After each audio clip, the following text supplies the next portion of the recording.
Kapitulli 19. Ndërsa Apoli ishte në Korint, Pali kaloi nëpër krahinat malore dhe arriti në Efes. Atje gjeti disa dishepuj dhe u tha: Kur besuat, a e morët shpirtin e shenjtë? Ata ju përgjigjen: As që kemi dëgjuar se ka shpirt të shenjtë. Dhe Pali u tha: Me çfarë jeni pagëzuar atere? Ata i thanë: Me pagëzimin e Gjonit. Pali u tha: Gjoni pagëzoi ata që pendoheshin dhe u bëri thirrje njerëzve të besonin atë që do të vinte pas tij, domethënë në Jezuin. Kur dëgjuan këtë gjë, ata u pagëzuan në emrin e Zotit Jezu. Atëherë Pali vendosi duart mbi ta dhe shpirti i shenjtë zbriti mbi ta, e ata filluan të flasin në gjuhë të tjera e të profetizonin. Ata ishin gjithsej rreth 12 burra. Pali shkonte në sinagogë dhe për 3 muaj foli hapur e përpiqej t'i binte për mbretërinë e Perëndisë. Disa njerëz kokfort nuk u bindën dhe filluan të flasin keq e ta shajnë udhën e Zotit para popullit. Atëherë Pali u largua prej aty, mori me vete dishepujt dhe foli çdo ditë në shkollën e dikujt që quhej Tiranë. Këtë gjë e bëri për 2 vjet me radhë, e kështu të gjithë banorët e Azis, judej e pagan, dëgjuan fjalën e Zotit. Perëndia bënte mrekulli të jashtëzakonshme me anë të duarve të Palit. Kur qonin të sëmurëve shamit apo robët që kishin prekur trupin e tij, ata shëroheshin nga sëmundjet dhe shpirtat e këqij dilnin prej tyre.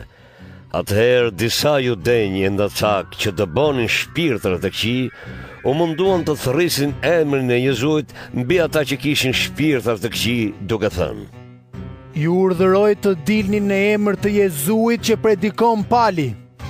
Këtë gjë bën 7 vite një kryeprifti jude me emrin Skev. Por shpirti i keq u përgjigj: Unë e njoh Jezuin, me Palin, po ju kush jeni? Atëherë njeriu me shpirtin e keq u sul mbi ta, i vuri poshtë e i rrau aq keq, sa që ata ikën nga ajo shtëpi lakuriq e të plagosur.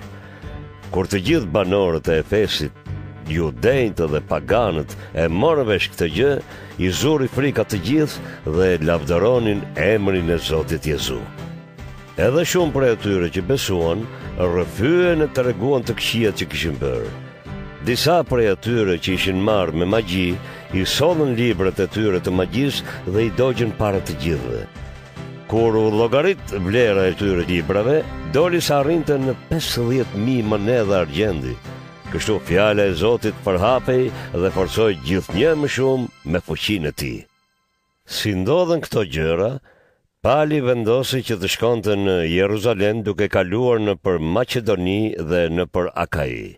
Ai tha: Pasi të kem shkuar atje, duhet të shoh edhe Romën. Kështu dërgoi në Maqedoninë 2 ndihmësit e vet, Timoteun dhe Erastin, ndërsa vetë ndenjë pak më gjatë në Azi. Në atë kohë ndodhi një rrëmujë e madhe për shkak të udhës së Zotit Jezu. Në Efes jetonte edhe një burr me emrin Dhimitër. Ai ishte argjendar dhe punonte tempujt të vegjël argjendit të Artemisës, gjë që u sillte shumë punë zejtarëve.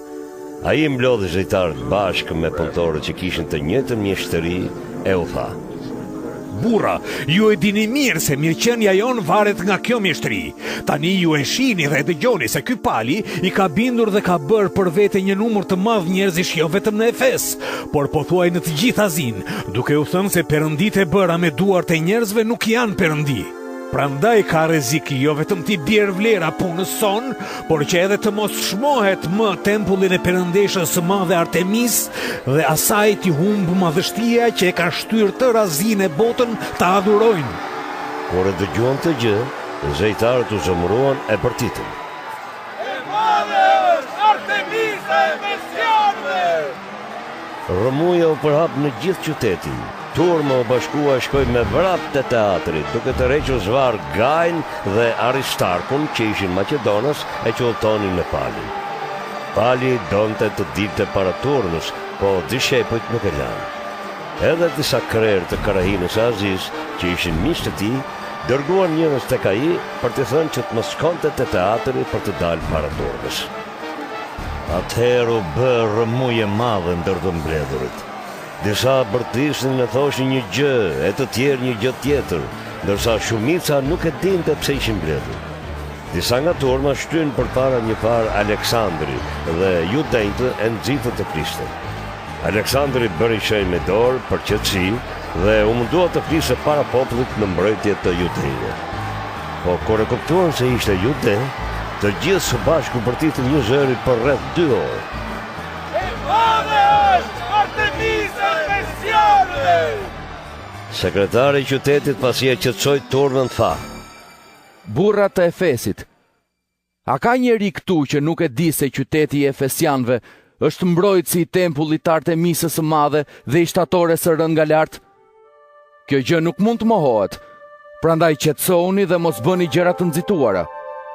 Keni sjell këtu këta njerëz që as kanë vjedhur tempullin e as kanë fyer perëndeshën tuaj. Nëse Dimitri dhe zejtarët e tjerë që janë me të kanë ndonjë gjë kundër ndokujt, gjykatat janë të hapura dhe kanë prokonsuj. Atje le t'i ngrenë pa ditë kundër njëri tjetrit. Nëse keni ndonjë çështje tjetër, ajo do të shqyrtohet sipas ligjit në mbledhjen e radhës. Ndërsa sot rrezikojmë të paditemi për kryengritje, me që nuk kemi asnjë arsye që na jep të drejtë për këtë grumbullim. Pasi tha këto, e shpërndau turmën.